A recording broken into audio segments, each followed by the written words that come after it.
নমস্কার বন্ধুরা, কৃষ্ণা ফুড ওয়ার্ল্ডে আপনাদের স্বাগত। আমি আজও আবার নতুন একটা ভিডিও নিয়ে চলে আসলাম। আজকে বানাবো আলু ও চিংড়ি মাছ দিয়ে লাউ ডাঁটা। চলুন তাহলে দেখে নিই লাউ ডাঁটা বানাতে কী কী লাগে ও কিভাবে বানাই। প্রথমেই দেখুন আমি লাউয়ের যে ডগাগুলো আছে, ডাঁটা ও শাকটা নিয়ে নিয়েছি, পরিষ্কার করে কেটে নিয়েছি। আর এদিকে আলু খোসা ছুলে আলু কেটে নিয়েছি ছোটো করে। আর এদিকে চিংড়ি মাছটাও ভালোভাবে পরিষ্কার করে নিয়েছি। আর মশলার মধ্যে নিয়েছি নুন, হলুদ, এদিকে নিয়েছি গোটা জিরে, গোটা ধনে, কাঁচা লঙ্কা আর লঙ্কার গুঁড়োটা আমি নিয়েছিলাম, সেটা আপনাদের দেখাতে ভুলে গেছিলাম। এবার আমি কড়াইতে তেল দিয়ে দিয়েছি, কড়াই বসিয়ে দিয়েছিলাম, তেলটা গরম হোক ততক্ষণ এইদিকে আমি চিংড়ি মাছটা নুন হলুদটা ভালো করে মাখিয়ে নিই। দেখুন এদিকে তেল গরম হয়ে গেছে। আমি জিরে ও গোটা ধনে ফোড়নে দিয়েছিলাম, সাথে দিয়েছিলাম দুটো শুকনো লঙ্কা। দিয়ে আমি যে চিংড়ি মাছগুলো বেছে রেখেছিলাম সেগুলো আমি দিয়ে দিয়েছি। চিংড়ি মাছটা একটু হালকা ভাজা হলেই আমি দিয়ে দেবো তার মধ্যে কেটে রাখা আলুগুলো আর চিংড়ি মাছটা খুব ভালো করে এবার ভেজে নিতে হবে। দেখুন আলু আর চিংড়ি মাছটা ভাজা হয়ে গেছে। এবার আমি স্বাদ মতো নুন, স্বাদ মতো হলুদ ও লঙ্কার গুঁড়ো দিয়ে দেব। দিয়ে ভালো করে মশলাটা কষাবো। আলু চিংড়ি মাছটা আলাদা করে কিছু কষানোর নেই, মানে এটা একটু ভালো করে ভেজে নিতে হবে মশলা সহ।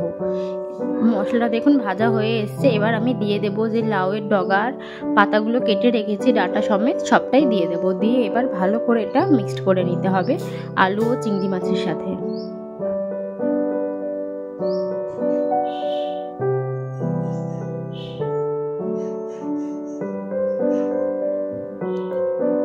এবার আমি 2 থেকে 3টে কাঁচা লঙ্কা চিড়ে দিয়ে দিলাম। তার মধ্যে দেখুন এবার আমি কিছুক্ষণের জন্য ঢাকা দিয়ে দেব, যাতে ডাঁটা ও শাকের থেকে যে পরিমাণ জল বেরোয় সেটা যেন বেরিয়ে যায়। দেখুন আমি ঢাকাটা খুলেছি, অনেকটা পরিমাণ আমার জল বেরিয়েছে। এবার এটাকে ভালো করে আরও ফোটাতে হবে, তাহলে জলটা কেটে যাবে। আমি আবারও কিছুক্ষণের জন্য ঢাকা দিয়ে দেব। দেখুন আমি ঢাকাটা আবার খুলে দিয়েছি, জলটা কিন্তু অনেকটাই শুকিয়ে এসছে। এবার আরেকটু ভালো করে আমি নাড়াচাড়া করে দেব।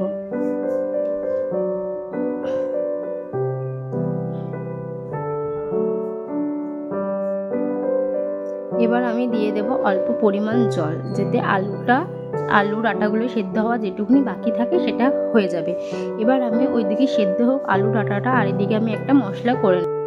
প্রথমেই আমি শুকনো খোলায় কিছুটা পরিমাণ জিরে ভালো করে ভেজে আমি সাইড করে রেখেছি। আর এদিকে যে ধনে নিয়েছিলাম, গোটা ধনেটা বেটে আমি দিয়ে দিলাম কড়াইয়ের মধ্যে। আর যে শুকনো খোলায় যে জিরেটা ভেজেছিলাম সেটাও আমি ভালো করে বেটে কড়াইয়ের মধ্যে দিয়ে দেব। দেখুন আমি প্রথমে ধনেটা দিলাম, এবার আমি জিরেটা দিলাম, দিয়ে আমি এবার ভালো করে এটা নেড়ে দেব। এটা আর কিছুক্ষণ ফোটালেই আমার হয়ে যাবে লাউ ডাঁটাটা। দেখুন ফুটে গেছে আমার লাউ ডাঁটাটা। এবার আমি নামিয়ে ফেলবো। সামান্য পরিমাণ চিনি দিয়েছিলাম, যেহেতু শাক চিনি না দিলে ভালো লাগে না, সে কারণে চিনিটা দেওয়া একটা স্বাদের ব্যালেন্স হয়, সে আমি দিয়ে দিলাম। দেখুন আলু টালুগুলো খুব সেদ্ধ হয়ে গেছে ভালোভাবে, আমি নামিয়ে নিয়েছি। আমাদের ভিডিওগুলো যদি আপনাদের ভালো লাগে like, comment, share and subscribe করতে ভুলবেন না কিন্তু।